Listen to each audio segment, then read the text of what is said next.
Do caso do ex-presidente Bolsonaro na Embaixada da Hungria. Hoje, a defesa de Bolsonaro apresentou a resposta ao questionamento do Supremo Tribunal Federal sobre a sua estadia. Quem traz para a gente que resposta foi essa e a repercussão é Raniele Veloso, de Brasília. Boa noite, Rani. Boa noite, Ananias, a você e a todos que nos acompanham direto de Brasília. Bom, a defesa do ex-presidente Jair Bolsonaro esqueceu daquela nota da última segunda-feira em que eles disseram que o ex-presidente da República esteve na Embaixada da Hungria por 2 dias para se reunir com diversas autoridades húngaras sobre os cenários políticos dos dois países e colocou apenas que seria ilógica uma suposição de tentativa de fuga ou então busca de asilo político por parte do ex-presidente, porque não há preocupação com um mandado de prisão preventiva. Eles também falam que essa suposição é improvável e infundada, porque já havia medidas cautelares impostas que impediam que o Bolsonaro fizesse algo do tipo. Eles também dizem que o ex-presidente da República tem um respeito ao Estado democrático de direito e que isso é, abre aspas, pujante no peito, fecha aspas. A defesa argumentou também que Bolsonaro, nas 2 ocasiões recentes que deixou o país, em dezembro do ano passado para a posse de Javier Milei, presidente da Argentina, e também em encontro com o primeiro-ministro de Israel neste ano, comunicou ao Supremo Tribunal Federal. O fato é que a gente não sabe, até agora a defesa não detalhou isso, por que Bolsonaro passou 2 noites na Embaixada da Hungria, como foi revelado pelo jornal norte-americano The New York Times. O que se sabe no momento é que Bolsonaro, sim, está sendo investigado também pela Polícia Federal nesse sentido, para saber se desrespeitou as medidas cautelares impostas por Alexandre de Moraes, e aí podem surgir outras medidas cautelares. Não prisão preventiva, é o que se fala aqui em Brasília, porque esse, de fato, não seria o momento. Agora a gente vai aguardar a resposta do ministro Alexandre de Moraes, que é o relator dos inquéritos que investigam Bolsonaro, incluindo esse da Operação Tempus Veritatis, que foi deflagrada em 8 de fevereiro, que investiga uma tentativa de golpe para permanência de Bolsonaro no poder. E 4 dias depois dessa operação, Bolsonaro vai até a Embaixada da Hungria. É isso, Ananias. Eu fico por aqui. Boa noite para vocês e até amanhã. Obrigado, Raniele Veloso, de Brasília. No início da semana, quando o caso veio à tona, Bolsonaro apresentou aquela nota à imprensa, aos veículos de comunicação, nota que dizia, em outras palavras, que ele estava lá trabalhando, se reunindo com representantes de um país aliado à Hungria. Nota que não se sustentou em pé. E agora, Cíntia, essa explicação formal dada ao STF, onde ele reafirma que estava lá trabalhando e lembra que, quando foi à Argentina, comunicou ao Supremo Tribunal Federal, portanto, não teria interesse em se refugiar. Se sustenta em pé? Olha, a gente percebe que a história esfriou, né? A história do Bolsonaro na Embaixada da Hungria, ela esfriou por completo. E aí, nessa defesa, é claro que não convence ninguém, não convence nenhuma criança, mas há todo um movimento político para evitar que haja desdobramentos imediatos, pelo menos em relação ao ex-presidente. Mas o que a gente percebe é, de fato, assim, é mais uma afronta, sabe, ao ministro Alexandre de Moraes, ao Supremo Tribunal Federal, a coisa toda, né, a forma como depois eles agiram e seguem agindo, essa tentativa de normalizar aquela ida do ex-presidente, hoje com a divulgação de um vídeo que o filho foi conversar com ele. Há uma tentativa em curso de considerar absolutamente normal que alguém que tem o passaporte retido por uma decisão do Supremo Tribunal Federal, alguém que está inelegível, alguém que está sendo investigado por uma tentativa de golpe, que essa pessoa, que seja absolutamente normal que ela esteja numa embaixada, num território estrangeiro. Então, eu não sei qual vai ser o resultado disso, mas a gente percebe claramente que houve um silenciamento desse assunto nos últimos 2 dias e a gente sabe que quando isso acontece, tem um objetivo, né? Dobramentos, prisão.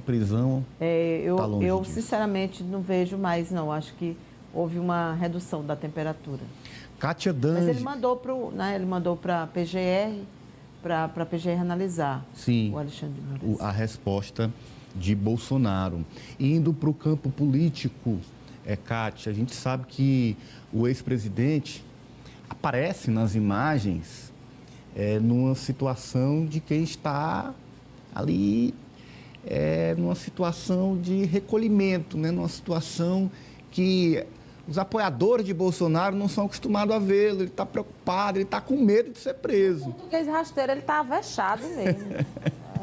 Você acha que isso pode ter algum desdobramento? Bolsonaro ser colocado, ser exposto, ser visto nesta condição para a eleição que se avizinha, que a gente sabe que tem uma mobilização forte no país de aliados para que Bolsonaro seja um protagonista, mesmo inelegível, do processo desse ano.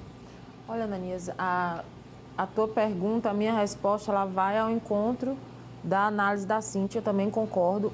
Se a gente for analisar e perceber as ações do Alexandre de Moraes, ele tem sido sempre muito contundente.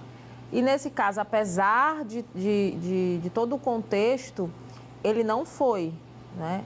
E aí a gente sabe que existe uma razão realmente política, existe um consenso, essa questão do momento e o risco realmente que se tem de, ao determinar a prisão do ex-presidente Jair Bolsonaro, mesmo que ela seja uma prisão temporária, de fortalecer ali, dar mais gás àquela base fiel que o presidente tem no país, que não é pequena, né? E terminar transformando num mártir. Eu acho que o maior medo aí, a questão, o ingrediente político está mais nessa situação, nessa parte. Por isso, não houve essa decretação. Em relação a transformar a imagem de Jair Bolsonaro entre os seus adoradores, eu acho pouco provável. Pelo contrário, eu acho que não, aquelas imagens, a forma como ele anda, o contexto da situação, logo depois de ter o passaporte apreendido, com a possibilidade iminente de ter ali uma prisão decretada e procurar a embaixada de um país amigo, de um país cuja política é próxima às suas ideologias, isso só fortalece para aquela base, para quem é fã de Bolsonaro, quem é eleitor fiel de Bolsonaro, a imagem do mito, a imagem do político corajoso, do político que enfrenta o sistema. Eu não vejo como as visões, as interpretações são realmente diferentes, não é inabalável. Para essa base, que é um mundo paralelo, né? Porque a imagem que está vindo aí não é de uma pessoa corajosa. Não sei se vocês repararam, mas as redes sociais bolsonaristas, elas meio que ignoraram o assunto. Um sinal. A orientação, me parece Sim. que é esse mesmo, a questão do silenciamento. Eles nem defenderam, não da forma que se esperava. Sim. Que fosse, aquele contraponto que sempre existe, não houve isso. Osmando, agora um desdobramento que possa resultar em um mandado de prisão contra Bolsonaro, vai ter que ter cuidado com as embaixadas, porque parece ter antecipado já uma estratégia a partir desse registro, que seria buscar aí um refúgio em uma embaixada amiga, como fez nesse caso na Hungria. Ou seja, esse caso, a gente não sabe qual desdobramento vai ter, mas o caso de uma prisão serve como um alerta para uma postura de Bolsonaro pós um mandato. Poderia ser buscar aí uma embaixada amiga, como fez nesse caso, onde tinha um passaporte apreendido e a possibilidade de ser alvo de um mandado de prisão. Ananias, eu acho que a Argentina é bem mais próxima e os ideais, as ideias, as práticas são as mesmas da Hungria e as mesmas do Bolsonaro, mas eu pessoalmente não acredito que neste episódio da Embaixada da Hungria haverá decretação de prisão preventiva. Acho que o Bolsonaro está testando mais uma vez a paciência do STF. Não é a primeira vez, nem será a última em que ele vai se envolver, criar situações para se manter vivo perante os seus aliados. O que Bolsonaro, na realidade, quer é provocar, mostrar aos seus adeptos que está vivo, que precisa deles. Porque ele acredita que essa força vinda dos aliados, vinda de parte expressiva da população, vai dar suporte, vai dar proteção para evitar que ele seja preso. Não acredito nisso agora. Acho que há razões, por tudo que eu vi e ouvi, todos os juristas de peso consideram que há motivações reais para a preventiva, o que vai na contramão do que dizem os advogados pagos por ele para a defesa, de que é ilógica a ideia de que ele estava preparando uma fuga, mas mesmo assim não acredito que haverá preventiva por conta disso. Ananias, a gente vê aí a coragem, né, que o ex-presidente dizia ter, né? Quando o negócio aperta um pouquinho, quando se espreme um pouco na hora da justiça, ele prevendo uma possível prisão, foi logo buscar asilo com um aliado político que a gente sabe que tem uma ideologia, um campo ideológico muito próximo, né, muito parecido, que poderia também ser esse refúgio, né, para o ex-presidente Bolsonaro. Sobre os impactos políticos, eu hoje, sinceramente, não acredito mais que eleitor mesmo de Bolsonaro tenha uma reversão na sua opinião, porque a gente já viu de tudo.